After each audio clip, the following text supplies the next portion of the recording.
जय हिंद दोस्तों, कैसे हैं आप लोग। आज की वीडियो में हम लोग देखेंगे कि हमें बोर्ड एग्जाम में हिंदी की कॉपी कैसे लिखनी है जिससे हम जितना भी लिखें पूरे के पूरे नंबर मिलें। चलिए देखते हैं। सबसे पहले अगर आप पेपर देखेंगे तो आपको पेपर में पहले मिलेगा बहुविकल्पीय क्वेश्चन।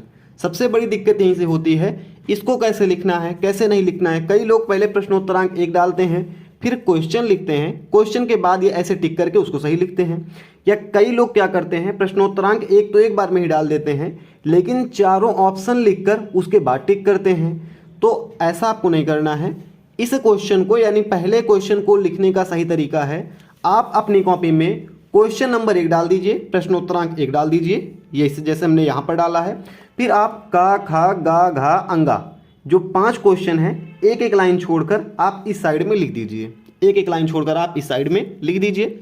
फिर इन सभी में आपको जो ऑप्शन सही लग रहा है, जैसे इसमें मुझे ये वाला सही है, इसमें ये वाला सही है, इसमें ये वाला सही है, तो आपको जिस भी और जो भी ऑप्शन जिस क्वेश्चन में सही लग रहा है उस क्वेश्चन के सामने उसी ऑप्शन को आप उतार दीजिए। इसमें एक चीज़ अगर आप अपने आप से एक ऐड ऑन करना चाहें तो कर सकते हैं। जैसे हमने का लिखा, का के बाद हम लिख सकते हैं तीसरा, यहाँ पर ऐसे 3 लिखेंगे सामने, फिर हजारी प्रसाद द्विवेदी लिखेंगे। इसी तरह हम लिखेंगे प्रश्नोत्तरांक 1, यहाँ पर ये पहले से ही एक बार डाला रहेगा, इसको बार बार डालने की जरूरत नहीं है। 1 नंबर का ही क्वेश्चन है। अगर आप सोचेंगे कि मैं 5 जगह प्रश्नोत्तरांक 1 डालूंगा तो मुझको 5 जगह पर 6 नंबर मिल जाएंगे, ऐसा नहीं है। आप ऐसा करेंगे तब भी 5 ही नंबर मिलेंगे, जो टाइप आपका है वो करेंगे तब भी 5 नंबर मिलेंगे। जब आपको मिलने 5 ही नंबर हैं तो आप क्या करिए, उसको कम से कम टाइम में कीजिए, क्योंकि नंबर्स आपके फिक्स हैं।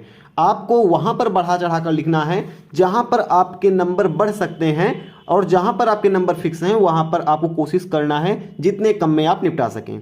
बहुविकल्पीय क्वेश्चन आपने समझा, पहला क्वेश्चन है, आप प्रश्नोत्तरांक डालेंगे, जितने भी क्वेश्चन दिए गए हैं काखा गाघा अंगा ऐसे डालेंगे, और जो भी ऑप्शन जिस क्वेश्चन का सही है आप उस क्वेश्चन के सामने उसी ऑप्शन को लिख देंगे, वो आपका सही माना जाएगा। अगर आपने 5 ऑप्शन यहाँ पर सही लिखे हैं तो आपको 5 में से 5 नंबर पूरे मिलेंगे। ये हुआ हमारा पहला क्वेश्चन। अब हम बढ़ते हैं अपने दूसरे क्वेश्चन पर कि हमें दूसरा क्वेश्चन कैसे करना है। ये हमारा दूसरा क्वेश्चन है। अगर आप देखेंगे तो दूसरा क्वेश्चन भी हमने सेम ही किया हुआ है, क्योंकि हमारा ये भी बहुविकल्पीय क्वेश्चन ही था, पहला भी और दूसरा भी हमारा बहुविकल्पीय क्वेश्चन ही है। तो हमने प्रश्नोत्तरांक 2 डाला, फिर का खा गा घा अंगा, 5 चीज़ें हमने यहाँ पर डाली, और 5 क्वेश्चंस के यानी जो क्वेश्चन के जिस क्वेश्चन का जो ऑप्शन सही था हमने उस क्वेश्चन के सामने उसी ऑप्शन को लिख दिया, उस क्वेश्चन के सामने उसी ऑप्शन को लिख दिया। और ये जब एग्जामिनर आपकी कॉपी चेक करेगा तो उसको पता लग जाएगा कि भाई खा वाले क्वेश्चन का सही आंसर इस लड़के ने नागार्जुन लिखा है, गा वाले का सही आंसर शिवमंगल सिंह सुमन लिखा है। तो आपको अगर आपने ऑप्शन सही लिखे हैं तो आपको पूरे के पूरे नंबर इसमें मिल जाएंगे। अब हम बढ़ेंगे तीसरे क्वेश्चन की ओर। तीसरा क्वेश्चन थोड़ा सा इंपॉर्टेंट है, यहाँ पर कई सारे लोग गलतियाँ करते हैं। हमारा तीसरा क्वेश्चन है, ये एक गद्यांश होता है। गद्यांश आपकी किताब से ही लिया गया होता है, जिसको पढ़कर आपको 5 क्वेश्चंस के आंसर देने होते हैं। आप क्या करेंगे, गद्यांश पढ़ेंगे। जब आप पहले क्वेश्चन को देखेंगे तो आपको पहला क्वेश्चन आता है पाठ का नाम यानी संदर्भ लिखने के लिए आता है, पाठ का नाम लेखक का नाम लिखने के लिए आता है, और फिर 4 क्वेश्चंस होते हैं जो कि यहीं से पूछे गए होते हैं। तीसरा क्वेश्चन डालने के लिए सबसे पहला काम तो आप यही करेंगे कि आप डालेंगे प्रश्नोत्तरांक 3। क्या डालेंगे, प्रश्नोत्तरांक 3 डालेंगे। अभी हम थोड़ा आगे बढ़ेंगे वीडियो में तो ये भी देखेंगे कि कौन से ऐसे स्टेप्स हैं जिनको हम फॉलो करके अपनी कॉपी को साफ सुथरा लिख सकते हैं, क्योंकि बहुत सारे लोग कितना भी साफ सुथरा लिखें उनकी कॉपी गंदी की गंदी ही दिखाई देती है। तो उसको साफ करने का एक दूसरा तरीका है जो कि अभी हम आगे वीडियो में बात करने वाले हैं। जैसे हमें प्रश्नोत्तरांक 3 सॉल्व करना है तो सबसे पहले हम लिखेंगे क्या, प्रश्नोत्तरांक 3 लिखेंगे। प्रश्नोत्तरांक 3 लिखने के बाद क्या करेंगे, हम संकेत लिखेंगे। क्या लिखेंगे, संकेत लिखेंगे। क्योंकि अगर हमने मान चलिए प्रश्नोत्तरांक 3 यहाँ पर लिखा या फिर हमने लिख दिया प्रश्नोत्तरांक 3 का, हम सीधा गद्यांश पद्यांश ऐसा सब बनाकर लिखने लगे। मान चले हमने पाठ का नाम भी गलत लिखा है और लेखक का भी नाम गलत लिखा है, तो एग्जामिनर तो समझ ही नहीं पाएगा कि आप इस गद्यांश का आंसर दे रहे हैं या फिर इस गद्यांश का आंसर दे रहे हैं, क्योंकि गद्यांश आपके 2 पूछे जाते हैं, 2 में से आपको एक ही करना होता है। तो तीसरा क्वेश्चन सॉल्व करते वक्त ध्यान देना है, सबसे पहले आप लिखेंगे प्रश्नोत्तरांक 3, फिर लिखेंगे संकेत। संकेत में अगर आप ये वाला सॉल्व कर रहे हैं तो इसके 2-3 शब्द आगे के, फिर डॉट डॉट डॉट और 2-3 शब्द पीछे के, आप ऐसा लिखेंगे, 2-3 शब्द आगे के, डॉट डॉट डॉट 2-3 शब्द पीछे के, ये लिखेंगे आप संकेत में।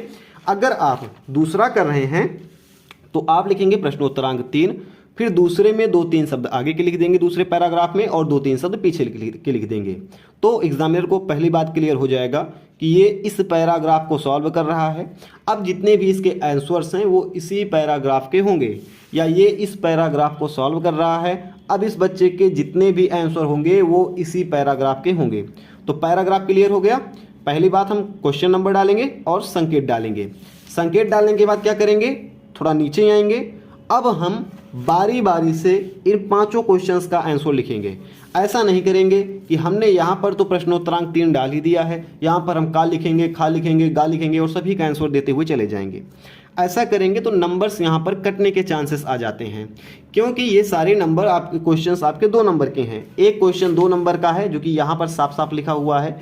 अगर आप लिखते हैं का खा गा घा से लिखते हैं तो मान चलिए 10 में से आपको 8 ही नंबर मिलेंगे। आपको क्या करना है, प्रश्नोत्तरांक 3 डालना है, फिर संकेत लिखना है।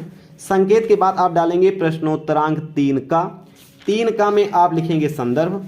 कभी कभी संदर्भ लिखने के लिए आता है और कभी कभी क्या होता है, ऐसे बोलता है कि उपर्युक्त गद्यांश के पाठ का नाम और लेखक का नाम लिखिए। कभी कभी ऐसे भी पूछता है कि उपर्युक्त गद्यांश के पाठ का नाम और लेखक का नाम लिखिए। तो आप सिंपल सा लिखेंगे उपर्युक्त गद्यांश के पाठ का नाम ये है और इसके लेखक ये हैं, आप ऐसा लिख देंगे।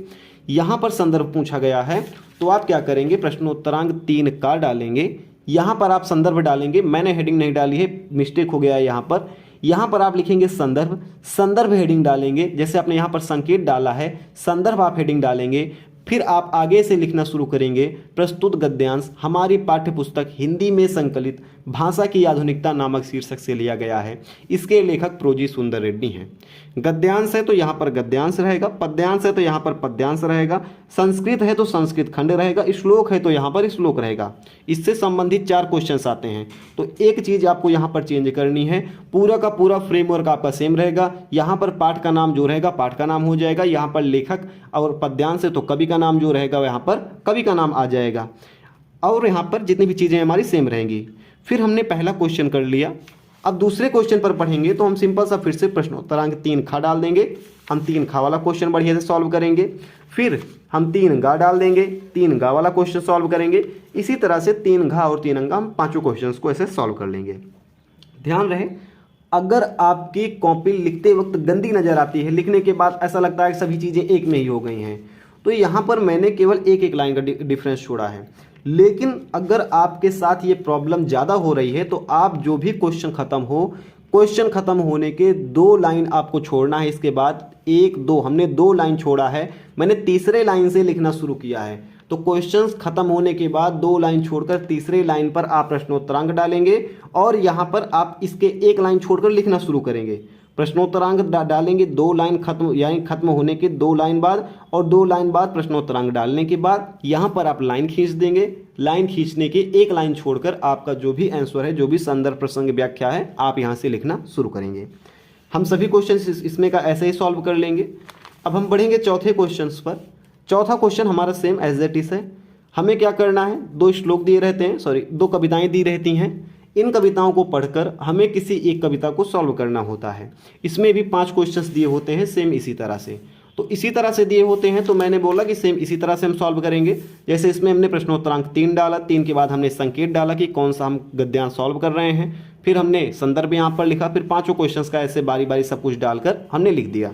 तो इसी तरह से सेम एज इट इज हम लिखेंगे ऐसा कुछ। प्रश्नोत्तरांक हमने 4 डाला, फिर हमने संकेत लिखा। संकेत के बाद क्या किया, यहाँ पर संकेत में जो हमें लिखना था लिखा, फिर प्रश्नोत्तरांक 4 का खा गा घा अंगा जो भी था हमने सभी को हमने लिख दिया। यहाँ पर अगर गद्यांश का संदर्भ लिख रहे हैं तो यहाँ पर आप गद्यांश लिखेंगे, पद्यांश का संदर्भ लिख रहे हैं तो पद्यांश लिखेंगे, और ये आपको क्वेश्चन में ही पता लग जाएगा। अगर यहाँ पर गद्यांश दिया गया है तो आप लिखेंगे प्रस्तुत गद्यांश हमारी पाठ्यपुस्तक हिंदी से, और अगर पद्यांश दिया गया है तो आप यहाँ पर देखेंगे पद्यांश दिया गया है तो आप लिखेंगे प्रस्तुत पद्यांश हमारी पाठ्यपुस्तक हिंदी में संकलित इस पाठ से या इस नामक शीर्षक से लिया गया है। इसके रचनाकार या इसके रचयिता ये हैं, ये कवि हैं। ठीक है, ये आपका पहला क्लियर हो गया, पहला कैसे करना है, दूसरा कैसे करना है, तीसरा कैसे करना है, चौथा कैसे करना है। 4 क्लियर हो गए।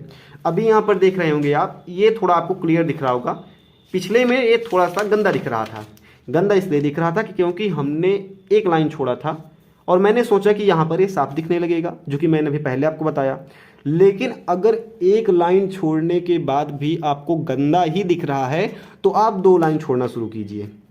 हमने यहाँ पर हमारा क्वेश्चंस खत्म हुए, हमने यहाँ से 2 लाइन छोड़ी, लिखा, यहाँ से देखेंगे फिर से हमने 2 लाइन छोड़ी और अभी भी गंदा दिख रहा है तो यहाँ से मत शुरू कीजिए। आप प्रश्नोत्तरांक मारिए, एक लाइन नीचे खींचिए, 2 लाइन छोड़कर आप आराम से लिखिए, कोई दिक्कत नहीं है। कॉपी आप बोर्ड एग्जाम में ABCDEFGH आपको जितनी कॉपीज चाहिए उतनी कॉपी मिलेगी और कोई टीचर ये नहीं बोलेगा कि आप मुझे अपनी पहली कॉपी दिखाओ कि पहली आपने फुल की है कि नहीं तब मैं दूं, या अगर वो बोलता है कि आपने इसमें ज़्यादा लाइनें छोड़ी हैं मैं आपको कॉपी नहीं दे सकता, तो वो ऐसा नहीं कर सकता है। वो पेपर आप देने जाएंगे तो एग्ज़ाम हॉल में बोलते हैं कि या तो A कॉपी मिलेगी, B कॉपी मिलेगी या 3 ही पेपर में कॉपी मिलेगी। लेकिन आप जितनी बार कॉपी मांगेंगे कोई मना नहीं करेगा, आपका कोई क्वेश्चन चेक करेगा कि आपने क्वेश्चंस आपके सही लिखे हैं या गलत लिखे हैं। आपने कुछ भी लिखा हो, 2 लाइन 3 लाइन छोड़कर लिखा हो तो भी आपको पूरे जो कॉपीज़ हैं जितना आप चाहेंगे आपको मिल जाएंगी। तो लाइन छोड़ने में कंजूसी मत कीजिए, लाइन बढ़िया छोड़कर लिखेंगे, साफ साफ दिखेगा, साफ साफ दिखेगा तो राइटिंग अच्छी लगेगी और राइटिंग अच्छी लगने पर आपको पता है कि आपके नंबर्स बूस्ट हो जाते हैं। हम बढ़ते हैं 5वें क्वेश्चन की तरफ। 5वां क्वेश्चन देखते हैं। इस पेज तक हमारा चौथा ही क्वेश्चन चल रहा है। सभी क्वेश्चंस का आंसर आपको लिखना है। ध्यान रहे, ये मैंने बोला था पास होने की ट्रिक में, जब मैंने वीडियो बनाई थी तो मैंने बोला था कि क्वेश्चंस आपको एक भी नहीं छोड़ने हैं।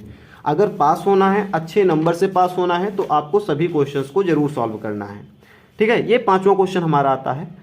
5वां क्वेश्चन साहित्यिक परिचय का होता है। ये एक डेडिकेटेड वीडियो इस पर बन सकती है कि कोई भी साहित्यिक परिचय कैसे लिखें। अगर मैं यहाँ पर मैंने कोई साहित्यिक परिचय लिखा है तो मैं ट्राई करूँगा। यहाँ से देखेंगे हमने एक साहित्यिक परिचय लिखा है मैथिली शरण गुप्त जी का। आपका जो भी साहित्यिक परिचय लिखने के लिए आएगा, सबसे पहले आप इसके 2 लाइन ऊपर हेडिंग डालेंगे प्रश्नोत्तरांक 5।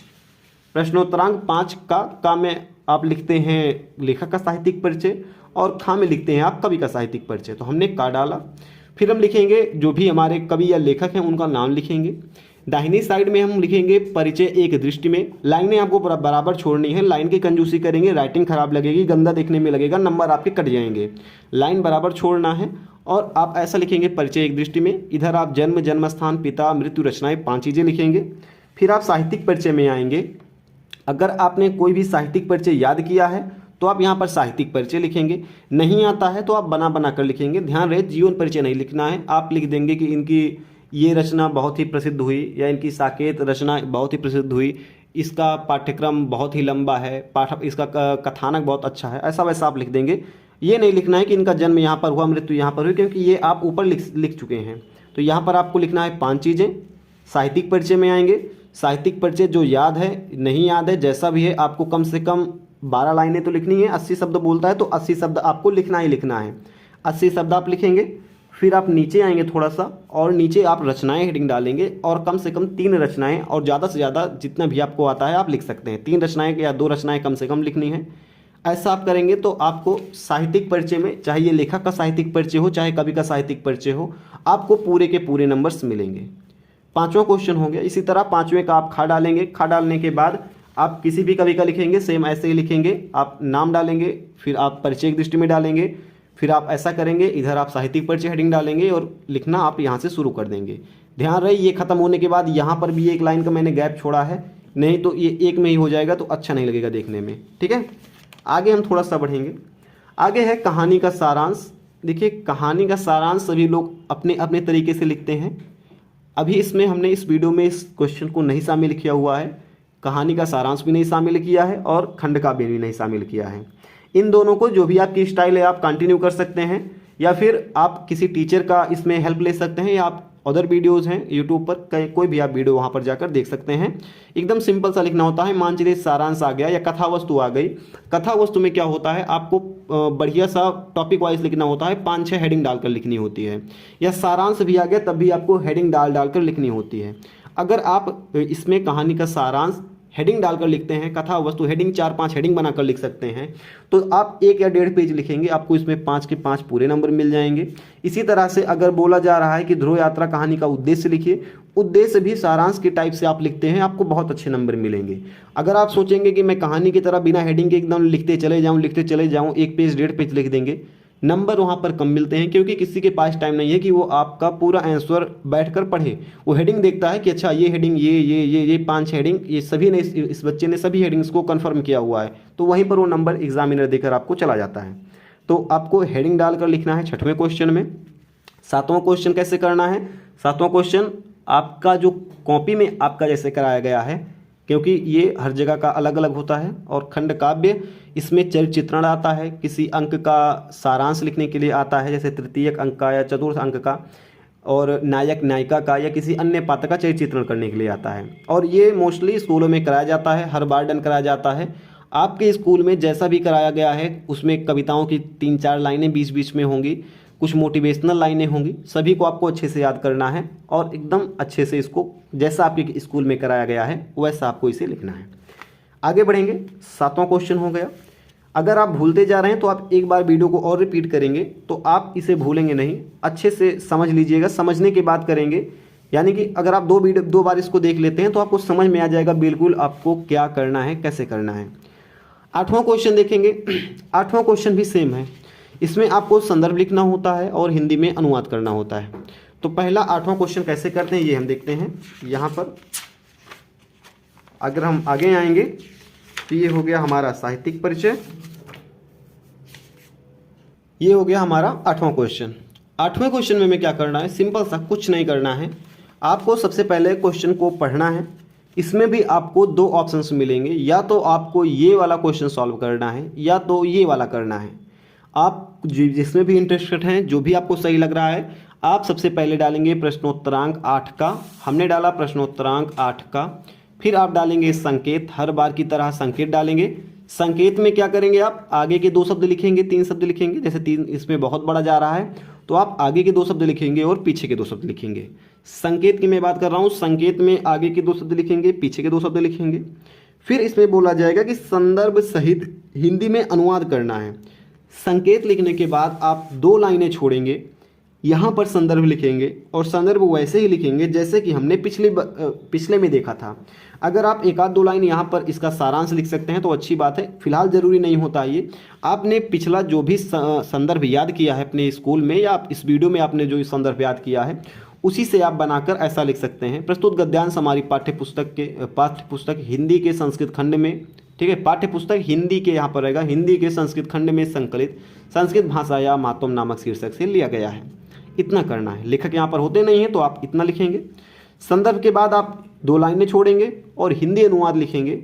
हिंदी अनुवाद आपको जो भी आ रहा है, जैसा भी आ रहा है, अच्छा आ रहा है, बुरा आ रहा है, करना है, छोड़ना नहीं है, करेंगे। करने के बाद आपको ये आपका यहीं पर क्वेश्चन डन हो जाएगा। 7 नंबर का है। अगर आपने सही से किया है तीनों चीज़ें, संकेत, संदर्भ और हिंदी अनुवाद, तो आपको 7 में 7 नंबर मिल जाएंगे। इसी तरह 8वें का खा क्वेश्चन होता है। इसमें आपको 2 श्लोक दिए होते हैं। इसमें आपको क्वेश्चन नंबर पहले डालना होता है, सिंपल सा ऐसा आप क्वेश्चन नंबर डालते हैं। फिर आप संकेत लिखते हैं, आगे के 2 शब्द, पीछे के 2 शब्द। फिर आप संदर्भ लिखते हैं, फिर आप हिंदी में अनुवाद करते हैं और इसमें भी आपको पूरे नंबर आपको मिल जाते हैं। ठीक है, अभी ये मान चलिए हमारा हाफ क्वेश्चन हुआ। अब जितने क्वेश्चंस आएंगे वो बहुत ही कम टाइम में ख़त्म होंगे क्योंकि ये थोड़े बड़े क्वेश्चंस थे। आगे हम बढ़ते हैं। जैसे यहाँ पर हमें मिलता है 9वां क्वेश्चन। 9वां क्वेश्चन थोड़ा सा डिफिकल्ट है, मतलब थोड़ा सा इसमें अलग है। इसके बाद सभी क्वेश्चंस एकदम सिमिलर हैं, कैसे आपको करने हैं।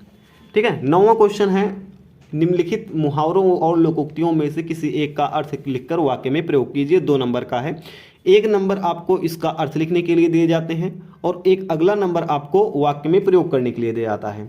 तो मान चलिए इसमें आपसे 4 ऑप्शन है। आपको जो भी इसमें शब्द अच्छा लग रहा है वो आप देखेंगे। जैसे जहाँ चाह वहाँ राह, यानी कि आपको पता लगे कि भाई जहाँ चाह है वहाँ राह है, इसका अर्थ समझ में आ गया। आंखों में धूल झोंकना, धोखा देना, आपको जो भी समझ में आ गया, आप सबसे पहले तो प्रश्नोत्तरांक नंबर 9 डालेंगे। प्रश्नोत्तरांक 9 नंबर डालने के बाद आप कौन सा क्वेश्चन सॉल्व कर रहे हैं, का कर रहे हैं, जैसे यहाँ पर का कर रहे हैं, खा कर रहे हैं, गा कर रहे हैं, घा कर रहे हैं, जो भी क्वेश्चन आप सॉल्व कर रहे हैं वो यहाँ पर लिखेंगे। फिर जो भी मुहावरा है आप मुहावरा लिखेंगे। फिर आप डैश मारेंगे, जो भी इस मुहावरे का अर्थ है आप इस मुहावरे का अर्थ लिखेंगे। फिर एक लाइन छोड़कर काली पेन से आप लिखेंगे वाक्य प्रयोग। वाक्य प्रयोग लिखने के बाद आप खटाक से इस मुहावरे का वाक्य प्रयोग लिख देंगे कि सूरज ने विकलांग होते हुए भी सिविल सर्विस परीक्षा पास की। क्योंकि और पास करके सबको चौंका दिया और ये सिद्ध कर दिया कि जहाँ चाह वहाँ राह, या फिर जहाँ चाह है वहाँ राह है। आप या तो इस मुहावरे का भी प्रयोग कर सकते हैं, मुहावरे का अर्थ भी प्रयोग कर सकते हैं। मुहावरे का प्रयोग करेंगे ज़्यादा अच्छा रहेगा। तो जहाँ चाह वहाँ राह, ये उसने सिद्ध कर दिया। तो ऐसा करना है, मुहावरा लिखना है, अर्थ लिखना है, वाक्य प्रयोग लिखना है और वाक्य प्रयोग जस्ट आपको कर देना है। अब आगे बढ़ते हैं। अगला क्वेश्चन आपको ये इस तरह से दिखेगा। 10वां क्वेश्चन, 10वें में आपको 10वें का का मिलेगा, 10वें का खा मिलेगा, ऐसा ही मिलेगा। जैसे 10वें का क्वेश्चन है तो 10वें के का में 1 2 3 क्वेश्चन हैं। 3 क्वेश्चन में तीनों के अलग अलग आंसर हैं। तो आप सबसे पहले क्या करेंगे, जैसे 10वें के का में मल्टीपल क्वेश्चंस दिए गए हैं तो आप हेडिंग डालेंगे 10 का 10 प्रश्नोत्तरांक 10 का, हमने डाला प्रश्नोत्तरांक 10 का, हेडिंग डाला। अब प्रश्नोत्तरांक 10 का में कितने क्वेश्चंस हैं जो कि आपको टिक करने हैं वो आप लिखेंगे। तो प्रश्नोत्तरांक 10 में 1 2 3 क्वेश्चन हैं, उसके बाद खा शुरू हो रहा है, यानी का में केवल 3 क्वेश्चन हैं जिनके आपको आंसर से लिखने हैं।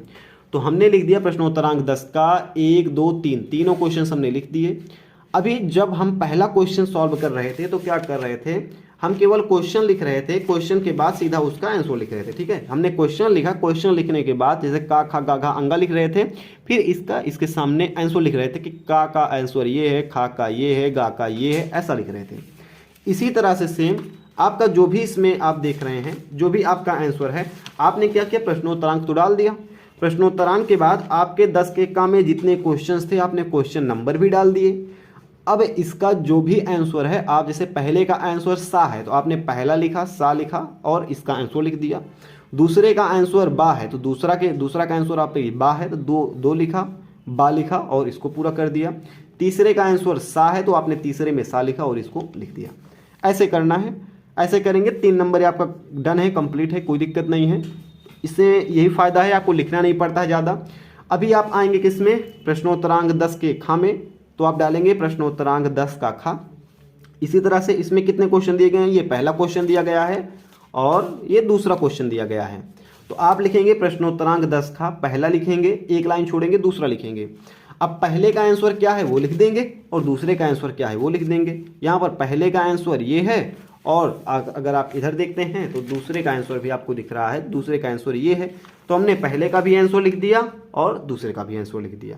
ये हमारा क्या हुआ, 11 का हो गया, सॉरी ये 10 का हो गया, पहले का भी आंसर लिख दिया और दूसरे का भी आंसर लिख दिया। 10 का हमारा कंप्लीट। अभी हम बढ़ेंगे 11 वाले क्वेश्चन पर। 11 वाले क्वेश्चन में भी सेम है, एज इट इज है। प्रश्नोत्तरांक हम 11 का डालेंगे, प्रश्नोत्तरांक 11 का। इसमें 2 क्वेश्चन है, हम दोनों क्वेश्चन को ऐसे एक लाइन छोड़कर लिखेंगे और दोनों में जो भी आंसर है हम ऐसे देखेंगे, ऐसे ऐसे लिखेंगे। दोनों में जो आंसर है उस क्वेश्चन के सामने उसका आंसर हम लिख देंगे। इसी तरह से 11 के खा में भी हम करेंगे। 11 के खा है, यहाँ पर देखेंगे ये वाला क्वेश्चन है।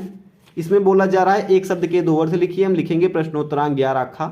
अब मान चलिए हम कौन सा इसमें सॉल्व कर रहे हैं, तो हम केवल एक करना है यहाँ पर, तो हम ये वाला करेंगे। तो हम इसका क्वेश्चन नंबर लिखेंगे, फिर शब्द लिखेंगे और ऐसे डैश करेंगे और खटाक से दोनों इसका आंसर, 2 आंसर हम लिख देंगे। फिर 11 का गा है इसी तरह से, तो सिंपल सा करना है। 11 का गा हमारा ये वाला क्वेश्चन है, हम 11 का गा लिखेंगे। पहला एक में इसमें कितने क्वेश्चन है आपको देखना है, 1 क्वेश्चन, 2 क्वेश्चन इसमें दिए गए हैं।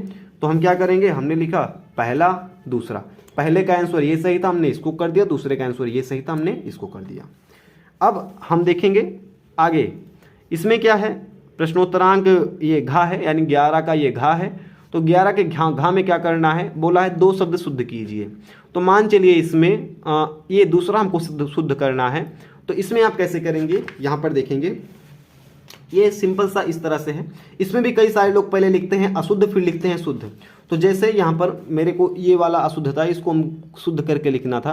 तो हमने लिखा सिंपल सा प्रश्नोत्तरांक 11 का घा, ठीक है, प्रश्नोत्तरांक 11 का घा। दूसरा हमने शुद्ध किया था तो हमने यहाँ पर दूसरा डाला और शुद्ध फॉर्म उसका लिख दिया। और तीसरा डाला, तीसरा भी हमने शुद्ध फॉर्म उसका लिख दिया। तीसरा ये था आपका ये क्वेश्चन, ठीक है, कहाँ है, ये वाला क्वेश्चन है तीसरा, हमने इसका भी तीसरा का अच्छा आंसर लिख दिया। यानी कि मुख्य तौर पर हमें ये समझ में आ रहा है कि हमें क्वेश्चन लिखने के चक्कर में नहीं पड़ना है। हेडिंग्स हम डाल सकते हैं, बहुत अच्छी बात है। हेडिंग्स के अलावा हमें क्वेश्चन कहीं पर भी नहीं लिखना है। क्वेश्चन लिखेंगे तो बहुत सारा टाइम जाएगा और लिखने के लिए बहुत सारी चीज़ें होती हैं। अभी हमने 11 देखा है, अगर आप थोड़ा सा इसमें आगे बढ़ेंगे तो इसमें देखेंगे 12 में रस छंद अलंकार है। आप देखेंगे 12 में आपको कैसे करना है, प्रश्नोत्तरांक 12 का डालेंगे। जो भी आप रस लिख रहे हैं उसकी हेडिंग लिखेंगे शांत रस, फिर नीचे एक लाइन खींचेंगे, शांत रस लिखेंगे, उसकी परिभाषा और उसका उदाहरण लिख देंगे। इसी तरह से फिर 12 खा डालेंगे। जो भी अलंकार लिख रहे हैं अलंकार हेडिंग के रूप में डालेंगे और अलंकार लिख देंगे। 12 गा लिखेंगे। जो भी आप चौपाई लिख रहे हैं चौपाई सोरठा आप हेडिंग डालेंगे चौपाई सोरठा एक लाइन छोड़कर, फिर आप उसके सामने उसकी परिभाषा लिखेंगे चौपाई या सोरठा की और एक लाइन छोड़कर आप उसका उदाहरण लिखेंगे।